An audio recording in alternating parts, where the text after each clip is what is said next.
And I think we're now going to go to a question from Ukraine. Thank you, Prime Minister. Daria Kaleniuk. I had Anti-Corruption Action Center from Ukraine. I passed the border a couple of days ago. I'm from Kiev.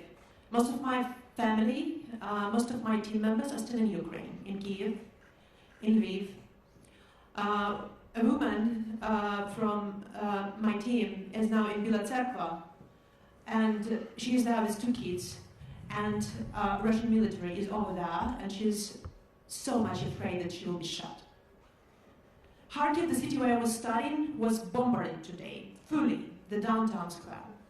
So you're talking about the stoicism of Ukrainian people, but Ukrainian women and Ukrainian children are in deep fear because of bombs and missiles which are going from the sky. And Ukrainian people are desperately asking for the West to protect our sky. We are asking for the no-fly zone. We are saying in response that it will trigger World War III. But what is the alternative, Mr. Prime Minister? To observe how our children are, instead of planes, are protecting NATO from the missiles and bombs? What's the alternative for the no-fly zone?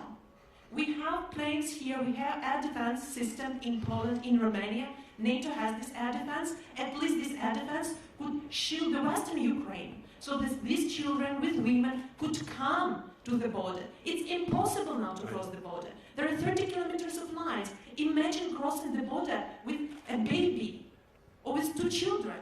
I'm so glad that Samantha Power is coming here to the border from the Polish side. Let her come to the border from the Ukrainian side and see that. Britain guaranteed our security under Budapest Memorandum, so you're coming to Poland. You're not coming to Kiev, Prime Minister. You're not coming to Lviv. Because you are afraid. Because NATO is not willing to defend. Because NATO is afraid of a World War III, but it is already started. And these are Ukrainian children who are there taking the hit. You're talking about more sanctions, Prime Minister, but Roman Abramovich is not sanctioned. He's in London. His children are not in the bombardments. His children are there in London. Putin's children are in Netherlands, in Germany, in mansions. Where are all these mansions seized? I don't see that. I see that my family members, that my team members are saying that we are crying. We don't know where to run. This is what is happening, Prime Minister. Well, thank you very much for your questions, and thank you for getting here today. And I'm glad that you have been able to get here. And look, I just want to say that I'm acutely conscious that there is not enough that we can do as the UK government to help in the way that you want. And I've got to be honest about that.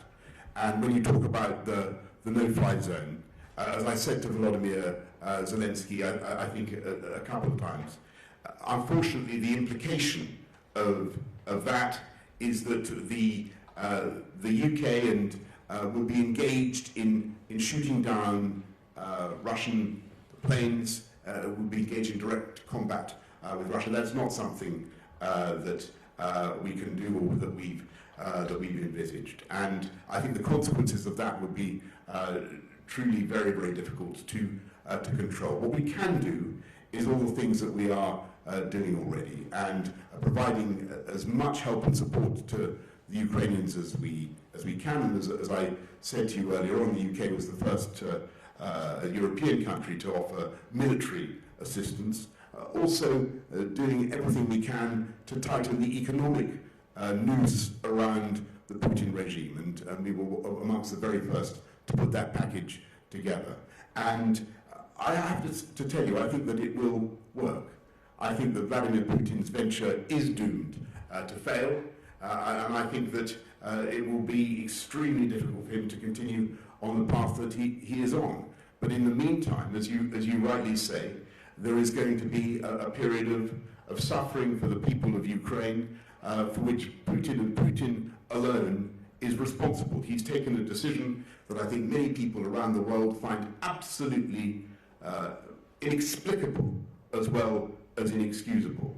And it will take time, I'm afraid, for us to come through this period. In that all we can do in the meantime is help people like your crew and your family to get out, to get to safety, help them with all the humanitarian support that we can provide, help them to come to the UK, and we certainly will.